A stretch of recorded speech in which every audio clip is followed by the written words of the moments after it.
Well, with the outbreak of COVID-19, the word pandemic has actually become a household name. Pan meaning all and demos meaning people or population. So a pandemic is something that affects all kinds of people, irrespective of race, language, or color. But today I want to talk about another kind of a pandemic that affects all of us. Again, it affects each one of us, irrespective of race, language, color, ethnicity, or even nationality. It is William Glaser, the author of Reality Therapy, who said, all psychological problems, from the slightest neurosis to the deepest psychosis, all of them originate due to lack of self-esteem or a sense of personal worth. Now, who of us, deep inside our hearts, don't desire to be recognized and be accepted and be loved and be appreciated?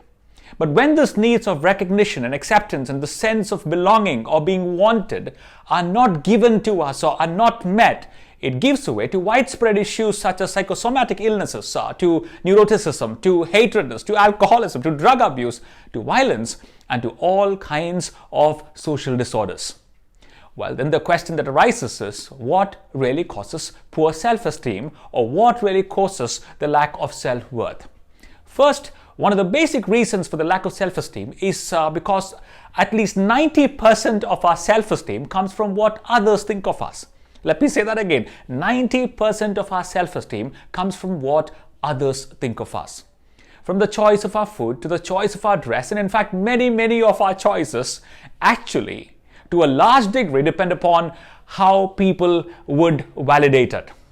It is Solomon Asch, one of the founders of modern psychology, who carried out this very interesting study. He drew a standard line of about 10 centimeters on the board and drew 3 other lines of 3 centimeters, 5 centimeters, and 10 centimeters respectively. He then asked the class as to which of these lines from the 3 matched the size of the standard 10 centimeter. Well, it was decided beforehand that some of Solomon's own assistants would be present in the class and they would answer the question as Solomon would have instructed them, and they all shouted 5 centimeters. When the rest of the class was asked, surprisingly, Solomon found out that all of them together said the answer is 5 centimeter. Now, of course, this is a study that proves the power of conformity, but it also subtly suggests to us that our self-esteem comes from what others think of us, to the extent that our behavior, our choices are determined by what others think of us. But here is the problem. People are not always kind. They're not always generous. Now, you may ask me why. The reason is because people are people. The second reason for the lack of self-esteem is the tendency to confuse failure in a project with failure in life, failure in an event with failure in life itself. Now, let me give you an example here. Failure in board exam is often equated with failure in life. Failure in a relationship is often equated to failure in life. Failure in business is often equated to failure in life. Hence, you read of people committing suicide because you realize one has failed in board exams, so one has failed in a relationship, or one has failed in a business. Of course, one can fail at anything at any given point of time. But you see, failure at something should not be equated with failure in life. They are 2 different categories altogether. In fact, we must learn to fall forward, as John Maxwell would say, so that we may learn from our failures and use our failures as stepping stones to success. But isn't it unfortunate that we and I end up confusing failure in a project, in an event, with failure in life itself? Well, third reason for the lack of self-esteem is because of unrealistic and unfair comparison. Unrealistic and unfair comparison. Someone said poor image is because of comparing your worst future to someone else's best future. Comparing your worst future with someone else's best features.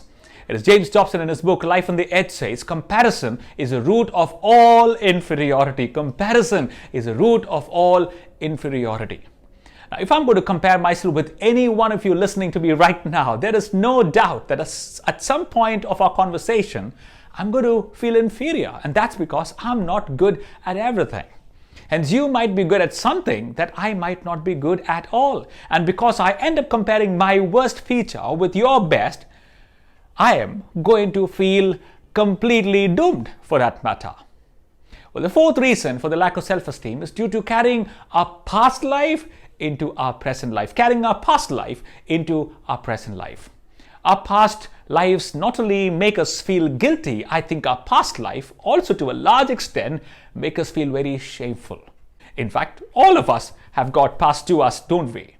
It is again William Glaser who says whatever has happened in the past has happened and we have no control over it.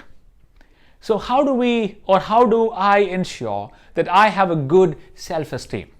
Now, I as a follower of the Lord Jesus Christ, I know this, that I don't have to live my life to please people around me. I don't have to live my life to please people around me. Oftentimes we wonder, log kya kahenge? I don't have to live that mode at all. Instead, I live to please God. In fact, the Bible reminds me that I am made in the image of God. I'm secure in my identity that comes from God. My validation of myself does not come from people. It comes from the one who has made me. Second, I know that I'm a broken and marred vessel. I'm not perfect in any sense.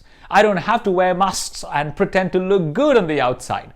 But in my brokenness and in my failures, the Lord still accepts me just as I am. For I know this, that even when the world gives up on me, my Lord Jesus would never give up on me. Third, I refuse to compare myself with anyone. That is travesty, isn't it? For I'm unique in my making. In fact, you are unique in your making. Out of the 7+ billion people who have walked on this planet Earth, there is none like you, my friend. There is none like me. We are one of a kind, and so are you. Fourth, yes, I have a past. But through Jesus and his death, he has forgiven my past and has given me a hope for tomorrow. And through him, I'm not ashamed of who I am, and I will be in the future, for I'm covered by his righteousness. So my dear friends, don't live by what others say about you. Don't let failures define you. Do not take the bait of comparison. Don't let the past haunt you and bog you down. Here is a story that I came across. The story is told of a violinist who was a well-renowned performer. And she had now gathered a group of people who had come to admire the way she would play the violin. Every strings would just emit in the beauty of the way she would play it. After she had finished performing, she retreated back onto the stage behind the curtains, and people stood up and gave her the most thunderous applause they could have ever given. And the people at the backstage nudged this lady and said, why don't you go ahead and go to the stage and take the bow and accept the applause? And she would just not budge. She would say, I'm not going. They didn't understand her hesitation till she parted the curtain by the corner and pointed the finger to a man who was sitting right in the front of the auditorium, who was still seated while the audience were all on their foot clapping. And she said, that's my teacher. He's my teacher. He's still sitting down. For her, the applause of the teacher mattered the most than the applause of the audience. So can I say this? Live the life that has been given to you, and live it not for the approval of the people around you, but for the approval of the one who has made you. For his approval, your master's approval, is the most important thing in life. And may your self-esteem not come from those events and circumstances and people around you, but let it come from the one who has formed you and has created you. Well, thank you so much for giving me your listening, and may the Lord bless you. Thank you.